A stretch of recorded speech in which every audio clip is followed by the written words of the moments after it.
Chers auditeurs et auditrices, merci de suivre Trompette prophétique.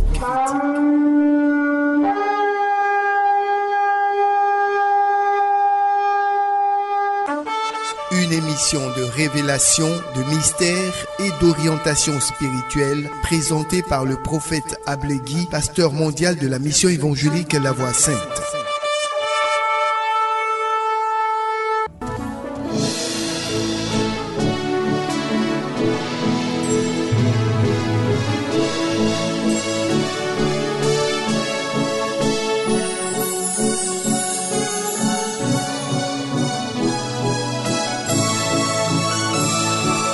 Alléluia. Soyez bénis dans le nom du tout précieux du Seigneur Jésus-Christ. C'est une grâce et une opportunité que le Seigneur nous accorde de nous retrouver ici à cette émission Trompette prophétique. Aujourd'hui, nous allons prendre un passage qui nous concerne, qui concerne chacun de nous tous. Un passage que le Seigneur a illustré dans le livre de Matthieu 21. Que tous à Matthieu 21 à partir du verset 33. Il est écrit: écoutez une haute parabole. Seigneur, je vais te rendre grâce. Je vais te dire merci parce que Père, il t'a plu de nous parler en parabole. Parce que tu as réservé le Saint-Esprit, oui, pour nous révéler toute la dimension de la vérité. Oui, dans laquelle, ô Père, le Saint-Esprit nous conduit. Daigne en ce moment prendre direction et commandement de cet instant. Que ton esprit couvre ce lieu, nos corps, âme et esprit. Et que Seigneur, tu te glorifies afin que nous puissions comprendre le contenu de ce pour lequel, Père, tu nous as parlé ainsi en parabole. À toi sur la gloire de ce que tu guéris, mon frère, ma soeur. Tu me guéris ainsi, par cette parole bénie. En ton nom, nous disons Amen.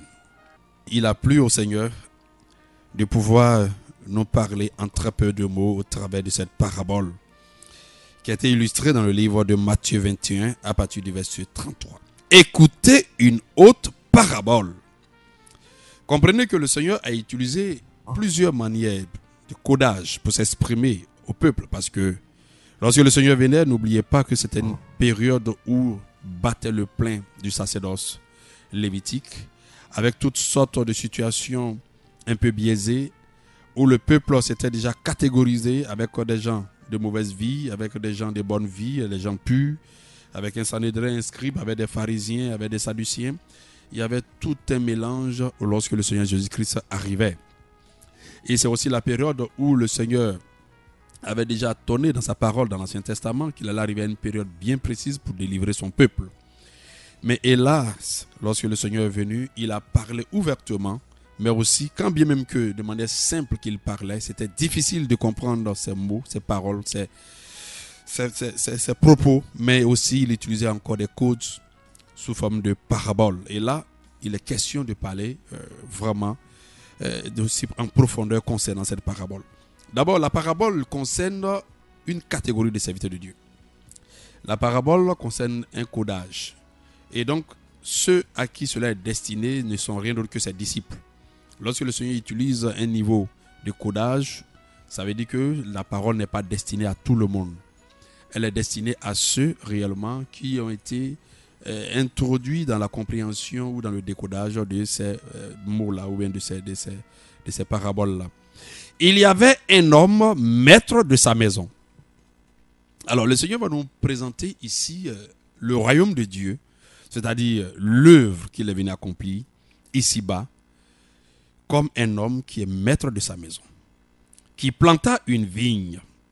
Il l'entoura d'une haie, il creusa un pressoir et bâtit une tour, puis il la ferma à des vignerons et quitta le pays.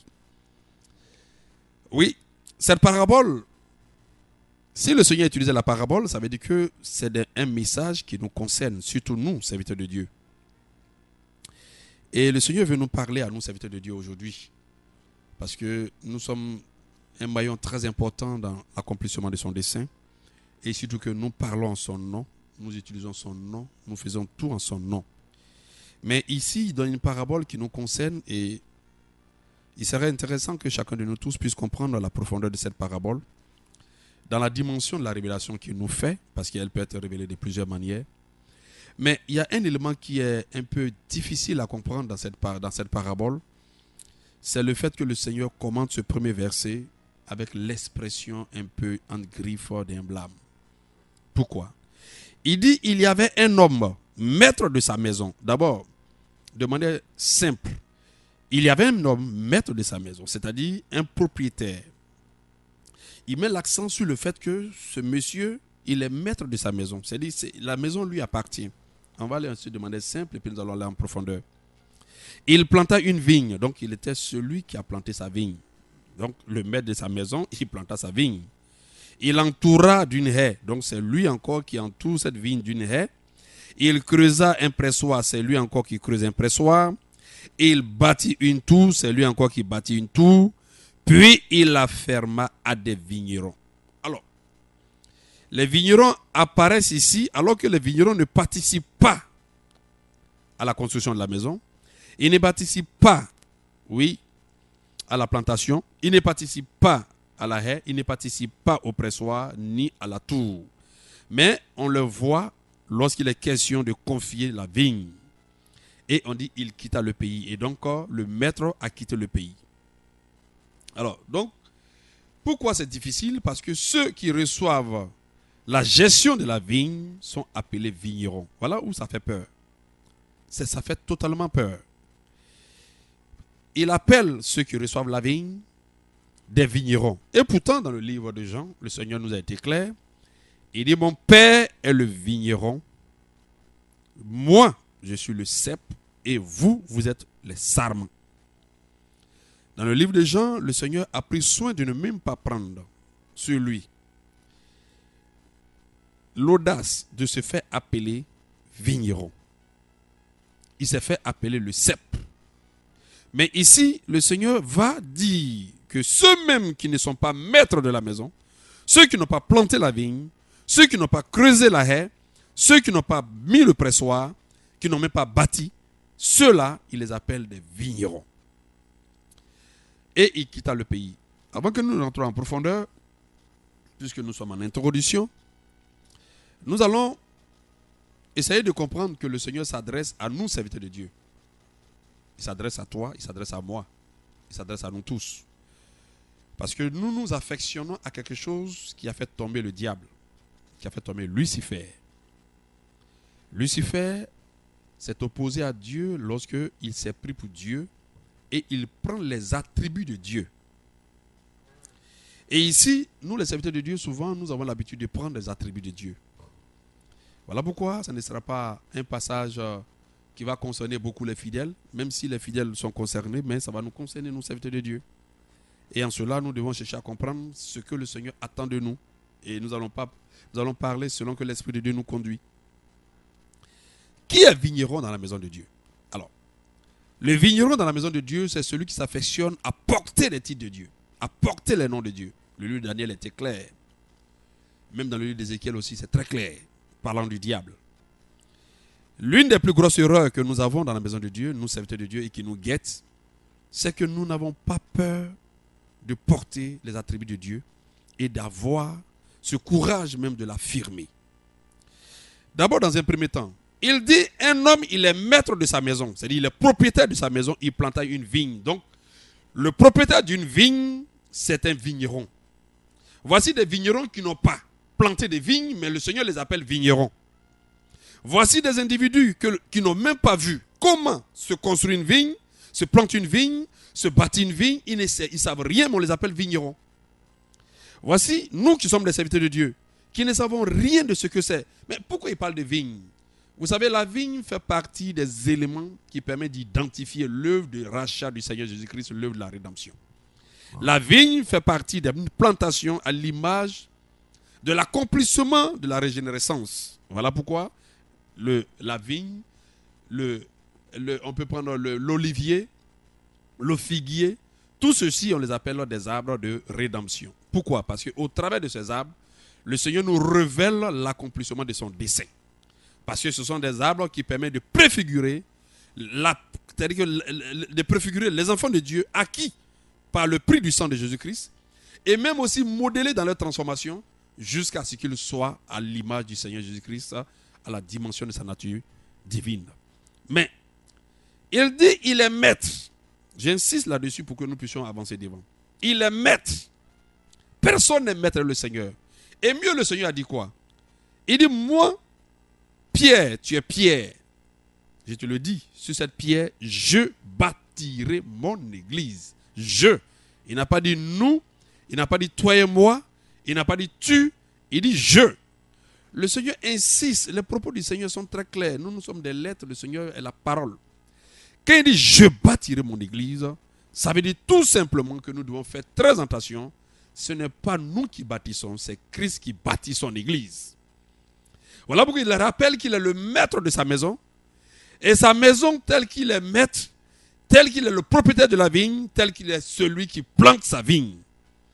Il a planté sa vigne, et sa vigne constitue l'ensemble des enfants de Dieu, acquis au prix de son sang. Donc il parle de l'église. Il parle de ceux qui croient en lui, qui croient au Seigneur Jésus-Christ comme Seigneur, comme Sauveur. Et donc il planta sa vigne. La révélation d'avoir une vigne n'a jamais été donnée à Jésus-Christ. C'est lui-même qui a eu la révélation de la vigne. C'est le Père qui a eu la révélation de la vigne. Personne n'a la révélation de la vigne. Et d'ailleurs même, quand nous regardons bien, un vigneron ne participe, un vigneron n'est pas élément de la vigne. Voilà pourquoi il a dit, mon Père est le vigneron. Jésus-Christ dit, je suis le cep. Parce que le cep, ce n'est rien d'autre que le tronc de la vigne. Et les sarments ne sont rien d'autre que les branches de la vigne. Et donc, quand on regarde le raisin fait partie des grappes, et les grappes sont attachées aux samans. Et les samans sont greffés au tronc. Et le tronc, qu'on appelle le cep. Mais un vigneron, il n'est pas partie prenante de la plantation. Le vigneron n'est ni la racine, le vigneron n'est ni le tronc, le vigneron n'est ni les branches, le vigneron n'est ni les fruits. Voilà pourquoi il dit, mon Père est le vigneron. Oui, dans la dimension de Dieu, Dieu créateur, il ne peut pas être identifié à une branche, ni à un élément constitutif, oui, de la vigne. Et donc quand le Seigneur dit, j'ai affermi, j'ai confié ma vigne à des vignerons, ça veut dire que ce sont des éléments, ce sont des personnes qui ne participent pas au processus de transformation ou au processus de la régénérescence. Je reprends. Lorsque quelqu'un construit une maison, le maçon n'est pas la brique, le maçon n'est pas le toit, le maçon n'est pas la pointe, le maçon n'est pas un élément constitutif de la maison qui est en train de bâtir. Et donc, si on te dit que tu es le maçon ou bien on te dit que tu es le propriétaire, ça veut dire que tu n'es pas partie intégrante, tu n'es que simplement possesseur. Alors donc le Seigneur dit ici que lui il est le cep, son Père le vigneron. Ça veut dire que dans un processus de régénérescence, Dieu le Père n'est pas partie prenante du processus de régénérescence. Oui, c'est Christ qui est mort pour nous. Dans la dimension divine de Dieu le Père, oui, il n'est pas partie prenante. C'est-à-dire quand il n'est pas partie prenante, Dieu n'est pas mort pour nous. C'est Christ qui est mort pour nous. C'est-à-dire Dieu fait Christ mort pour nous. Christ, il est Dieu 100%, il est homme 100%. Mais dans la position de Dieu, c'est le vigneron. Dans la position du Fils qui vient accomplir l'œuvre de rachat, c'est rien d'autre que le cep. Alors, il dit, il est maître de sa maison. Il planta une vigne. Il l'entoura d'une haie. Il creusa un pressoir. Il bâtit une tour. Il a fermé à des vignerons. Et il quitta le pays. Or, celui qui est maître, le cultivateur de la vigne, c'est Dieu le Père. Qui est à la fois Christ dans la dimension Dieu, mais c'est Christ aussi Dieu dans la dimension Fils. Mais quand on confie la vigne à des individus et qu'on dit que ces individus sont des vignerons, c'est déjà un blâme. Voilà pourquoi j'ai dit à l'entrée, c'est l'expression d'un blâme. Parce que ces vignerons ne sont ni les samans. Or, si tu es un vigneron, tu n'es pas un saman. Tu ne peux pas être le cep. Parce que si tu es le cep, ça veut dire que tu te fais l'égal de Christ. C'est-à-dire que c'est toi qui es mort et ressuscité. Or, si tu es un saman, tu ne peux pas être aussi vigneron. Donc, le problème pose une équation difficile, mais simple.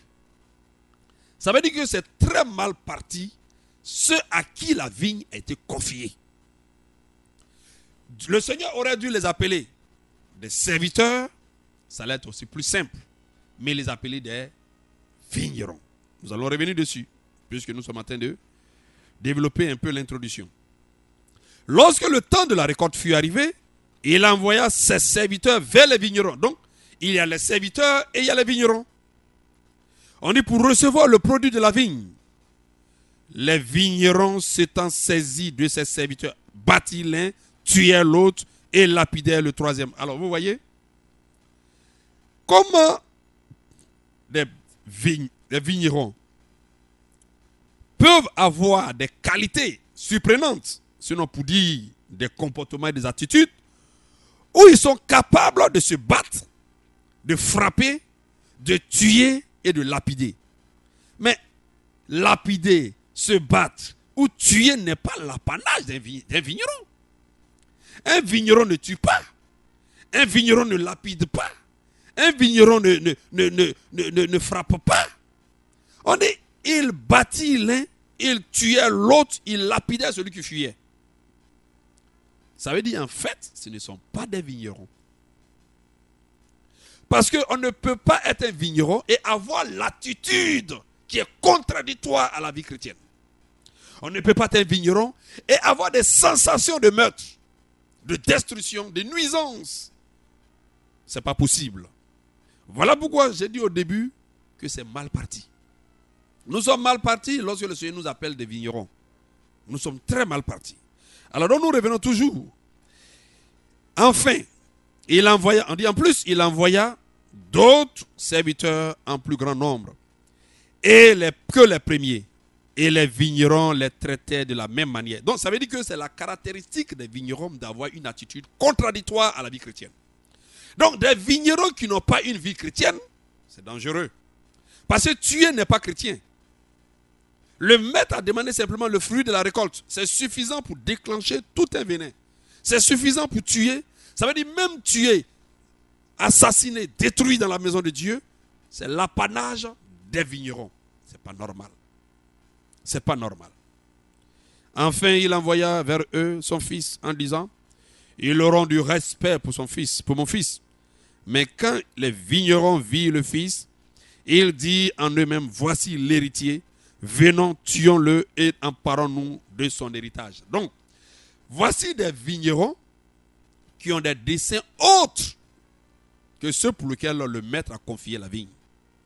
Au point de vouloir en être des héritiers. Et donc, c'est des gens qui cherchent à être héritiers de la vigne, propriétaires de la vigne, s'accaparer de la vigne, prendre la vigne, bloquer la vigne.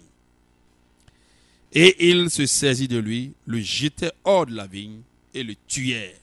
Mais quelle est cette attitude des vignerons qui tue? Quel est ce comportement des vignerons qui tue?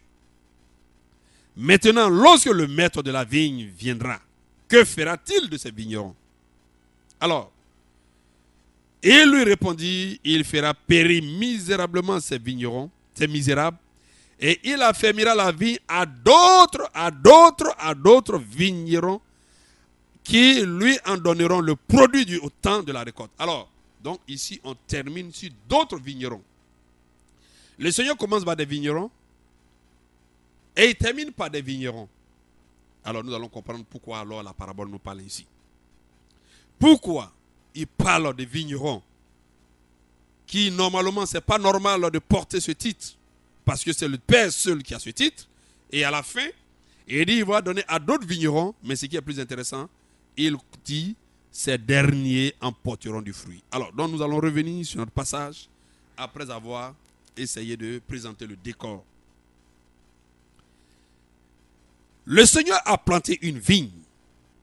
La vigne n'a jamais été une révélation d'un serviteur de Dieu ni d'un enfant de Dieu. La vigne n'est rien d'autre que la révélation du potier qui il est, lui Dieu. Nous sommes tous morts par Adam, pécheurs, privés tous de la gloire de Dieu. C'est Adam qui a été constitué pur, saint dans le jardin d'Éden. Et Adam a péché. Et donc nous sommes tous nés d'Adam pécheur. Et donc tous nés d'Adam qui a perdu la gloire, qui a perdu la grâce, qui a été tous privés, dont nous avons tous été privés de la gloire. C'est-à-dire que nous nous trouvons dans des conditions aussi difficiles, privés de l'image que nous étions auprès du Seigneur Jésus-Christ. Alors, lorsque le Seigneur plante sa vigne, la vigne n'est rien d'autre qu'un processus de rachat, de régénérescence, un processus de ramener l'homme à retrouver sa dimension spirituelle perdue. Et vous savez que la vigne, comme on l'a dit, fait partie des arbres de rédemption. La vigne a plusieurs dimensions, a plusieurs catégories, parce que la vigne donne plusieurs produits avec la même masse. Lorsque le vin sort, la vigne produit du vin. Le vin qui sort d'abord, c'est un vin qu'on appelle le mou. Ce mou, il n'est pas enivrant. Celui qui goûte au raisin, le raisin ne saoule personne. Celui qui prend du jus de raisin, ça ne saoule personne. Et pourtant, ce jus de raisin vient carrément de la vigne. Ce n'est pas parce que c'est le nom vigne que ça doit saouler. Mais ça veut dire qu'il y a une dimension du fruit de la vigne qui n'enivre point. Mais lorsque nous prenons le jus de la vigne et que nous le mettons dans le temps en le gardant, il commence à se fermenter. Et donc, voici une deuxième dimension de la vigne. La vigne, ce même vin commence à connaître un autre état, l'état de la fermentation. Et cette fermentation, c'est ce qu'on appelle le vin qui saoule. Troisième étape de la vigne, c'est que ce vin qui saoule, s'il dure, toujours étant conservé, la fermentation sera tellement élevée qu'il finira par être du vinaigre. Donc c'est la troisième dimension du fruit de la vigne. Donc il devient du vinaigre. Mais lorsque aussi ce vin sort, ce mou sort nouvellement, lorsqu'on le chauffe, il devient comme du sirop.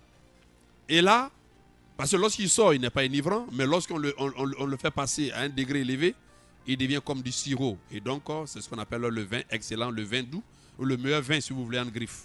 Et donc ça, c'est la quatrième étape. Donc vous allez voir que le même produit du fruit de la vigne nous donne 4 étapes. L'étape du vin excellent comme du sirop, l'étape qui est non enivrant, l'étape du nouveau vin qui vient de sortir, qui n'est pas enivrant aussi, mais il y a 2 étapes qui sont enivrantes. L'étape où il est fermenté et l'étape où il est sous forme de vinaigre. Donc, le fruit de la vigne donne 4 dimensions, 2 dimensions enivrantes et 2 dimensions non enivrantes. Ça veut dire quoi? Ça veut dire que le Seigneur, qui sait le comportement du fruit de la vigne, va alors prendre des dispositions afin que sa vigne puisse porter du bon fruit. Premièrement, qu'est-ce qu'il fait? On dit, il entoura sa vigne d'une haie. Lorsqu'il le faisait, il n'avait aucun vigneron. C'est-à-dire, c'est lui qui a mis une haie. La haie ici peut préfigurer dans une première dimension un élément de protection. C'est-à-dire, on met une haie qu'on peut appeler la clôture, qui est un élément de protection qui permet de quadriller le champ et l'espace d'exploitation. Mais ici, cette haie n'est rien d'autre que la préfiguration des anges. L'Église, les enfants de Dieu sont protégés par des anges. Ne sont pas protégés par des hommes. Lorsque le Seigneur mettait une haie, il n'a pas demandé la vie d'un vigneron, ni la vie d'un serviteur de Dieu. Les enfants de Dieu sont protégés par des anges. Et c'est à dessein qu'il dit, j'ai mis une haie à l'intérieur. Et donc les enfants de Dieu doivent comprendre que leur protection dépend de Jésus-Christ. Et même à toutes les dimensions où ils se trouvent, c'est le Seigneur qui déploie sa puissance et son armée afin de les protéger. Mais les vignerons ne se préoccupent pas de la protection divine de Dieu.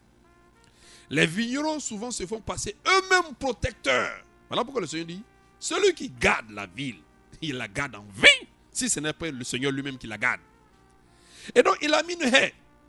Ce sont des anges qui nous protègent par la puissance de la parole de Dieu, selon le degré spirituel que chacun a et qui nécessite une cohorte ou bien des niveaux d'anges, ou bien des degrés d'anges, ou d'une cohorte de troupes d'anges. Cela dépend du degré d'obéissance ou bien de notre dimension spirituelle ou de la maturité spirituelle ou de notre niveau spirituel tout court. La haie aussi peut préfigurer un chemin. Dans sa vigne, on ne marche pas partout. Il y a toujours des traces, c'est-à-dire que des canevas, des chemins qui sont tracés dans sa vigne. On ne marche pas n'importe comment dans la maison de Dieu. On ne marche pas n'importe comment dans le champ de Dieu. Et donc, tout est bien tracé. Mais souvent, nous nous permettons et nous allons au-delà même souvent des limites que Dieu nous impose. Nous allons au-delà même de ce que le Seigneur nous pose comme règle. Parce que nous sommes des ministres de Dieu. Nous sommes des serviteurs de Dieu. Nous sommes des hommes de Dieu. Et nous sommes tellement touchés, fascinés par l'absence physique de Dieu, du Seigneur Jésus-Christ. Alors nous pensons que tout est permis. Nous nous permettons tout souvent dans la maison de Dieu. Ce n'est pas une maison de désordre. C'est une maison structurée, organisée. C'est un champ structuré, organisé. Mais aussi, la haie que le Seigneur met, ce n'est point en vain. Ce n'est point en vain. Si la haie peut nous permettre d'avoir des passages, la haie peut nous permettre d'avoir aussi une protection. Mais cette haie, elle est aussi visible par la révélation. Elle se manifeste par la révélation. Elle se manifeste par la puissance de Dieu. Un enfant de Dieu doit toujours savoir qu'il est protégé. C'est à nous de révéler aux enfants de Dieu qu'ils sont protégés par le Seigneur lui-même. Ils ne sont pas protégés par nous les hommes. Ils ne sont pas protégés par nous les pasteurs. Ils ne sont pas protégés par un prophète. Ce n'est pas possible. Alors ce qui fait que souvent, lorsque les enfants de Dieu sont à la maison, tant qu'ils n'ont pas écouté la voix d'un pasteur, ils n'ont pas écouté la voix d'un prophète, ils n'ont pas écouté la voix de celui qui l'encadre, ils n'ont jamais l'assurance qu'ils sont protégés. Au point que les enfants de Dieu n'ont pas la foi. Ils ont la foi en nous, ils n'ont pas la foi en Jésus-Christ. C'est lorsqu'on leur dit tout va bien qu'ils croient. Même quand le Saint-Esprit leur dit tout va bien, ils ne croient pas. Pourquoi? Parce que nous sommes devenus tellement présents dans la vie des enfants de Dieu. Présents. Or pourtant le Seigneur, il a laissé sa vie, il est parti. Il dit il est temps que je m'en aille. Mais quand il s'en va, il revient d'une autre forme. Voilà pourquoi il a dit, au sein de cette même vigne, il creusa un pressoir. Alors, s'il y a une haie, il y a aussi un pressoir. C'est le pressoir qui permet d'avoir le jus, c'est-à-dire de presser les fruits, le jus, les fruits de raisin, les grappes de raisin, pour avoir le mou, pour avoir le jus, pour avoir le fruit, et le fruit du jus. Mais le pressoir ici révèle quoi? Ça révèle tout simplement la parole. C'est par la parole que nous portons du fruit. Ce n'est rien d'autre que par la puissance de la parole que nous portons du fruit. Mais cette parole-là, les vignerons s'en foutent de cette parole. Pour d'autres, certains vignerons s'élèvent, ils se croient tellement des maîtres, des dieux, au point qu'ils se permettent tout dans la maison de Dieu. Ils s'en fichent de la parole de Dieu. Et c'est la parole qui constitue un pressoir. C'est la doctrine qui constitue un pressoir. C'est l'enseignement qui constitue un pressoir. Et la pression vient de ce qu'ils disent. Mais ce que le Seigneur a mis comme parole, ce n'est pas le problème. Ils peuvent pervertir cette parole. Ils peuvent aller au-delà de cette parole. Ils peuvent aller en deçà de cette parole. Parce que eux, ils sont comme le vigneron. Ils décident, ils créent, ils inventent, ils posent. Et pourtant, ces éléments-là sont très importants pour pouvoir porter du fruit. Les différents niveaux que le Seigneur permet dans la vie chrétienne, dans la marche et dans la dimension de la progression spirituelle, est fonction de l'action de la parole dans notre vie. Il dit, ma parole est une épée à double tranchante, capable de partager âme et esprit, moelle et jointure. Aucune parole humaine ne peut accomplir ça dans la vie de quelqu'un. Aucune parole d'un pasteur, d'un prophète, d'un apôtre, de qui que ce soit, si ce n'est pas la puissance de la parole de Dieu, personne ne peut par sa parole partager âme et esprit. Personne ne peut par son enseignement, par sa doctrine, par ses préceptes, partager moelle et jointure. Personne ne peut le faire. Il n'y a que la parole de Dieu qui le fait.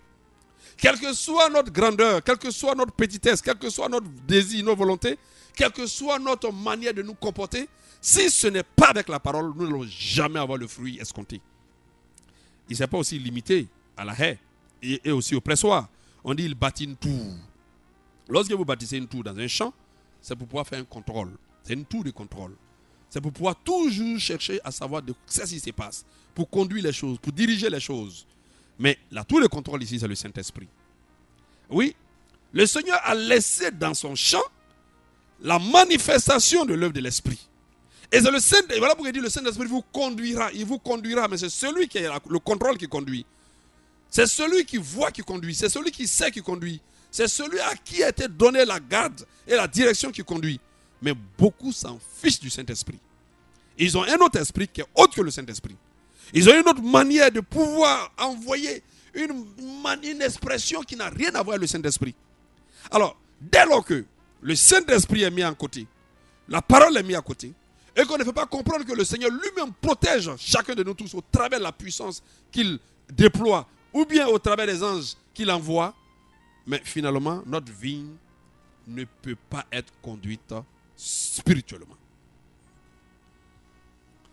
Alors voilà pourquoi ces vignerons, qui eux-mêmes font fi de la parole, ils font fi de la puissance du Saint-Esprit, et ils font fi même, c'est-à-dire ils n'ont même pas peur des anges de Dieu. Ça veut dire que eux-mêmes, nous-mêmes, ça veut dire que nous ne participons pas au processus de transformation. Et donc, quand tu ne participes pas au processus de transformation, ça veut dire que ta nature pécheresse, mondaine, diabolique, reçue d'Adam ne va jamais te quitter. Voilà pourquoi lorsque le Seigneur a envoyé des serviteurs à leur demander simplement une simple demande, ou réclamer simplement, ou faire comprendre que le temps de la récolte est arrivé, ils ont déployé des attitudes qui n'ont rien à voir à la vie chrétienne, c'est-à-dire tuer, menacer, égorger, lapider. Mais pourquoi ces vignerons sont capables de tuer? Mais tuer, ce n'est rien d'autre que le venin du diable, la nature diabolique. Ce n'est rien d'autre que les loges, les œuvres diaboliques. Mais comment des vignerons qui s'affectionnent avec le peuple de Dieu peuvent avoir des attitudes diaboliques? Ça veut dire qu'eux-mêmes ne participent pas à la transformation. Quand le Seigneur les appelle les vignerons, ça veut dire qu'ils ne sont pas dans le processus de transformation. Ils ne sont ni chrétiens, ils ne sont ni serviteurs de Dieu, ils ne sont rien d'autre que ceux qui s'accaparent. Finalement, ces vignerons sont des mercenaires. Nous risquons de devenir des mercenaires si nous ne faisons pas attention. Si nous continuons toujours à négliger la parole de Dieu, à négliger le Saint-Esprit, à faire fi de la présence de Dieu, nous allons devenir des vignerons et nous allons être surpris que nous sommes capables de frapper des fidèles, capables de frapper d'autres pasteurs, capables de fermer des églises de d'autres pasteurs, capables d'exposer des pasteurs devant tout quiconque, capables de vendre des pasteurs, capables même de piéger et de mettre des embuscades à des pasteurs, capables des actes que Judas a été rendu capable de faire. Si nous continuons toujours de mépriser et d'introduire des feux étrangers dans la maison de Dieu, nous allons être très surpris d'être des meurtriers. Très surpris de poser des actes qui vont nous dépasser dans l'entendement.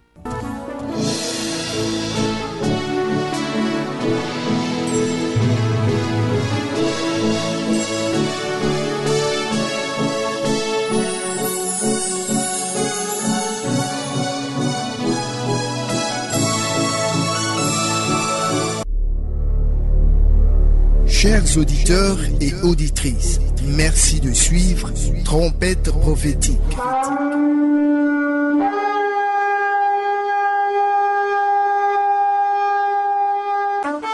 Une émission de révélation, de mystère et d'orientation spirituelle présentée par le prophète Ablégui, pasteur mondial de la mission évangélique La Voix Sainte.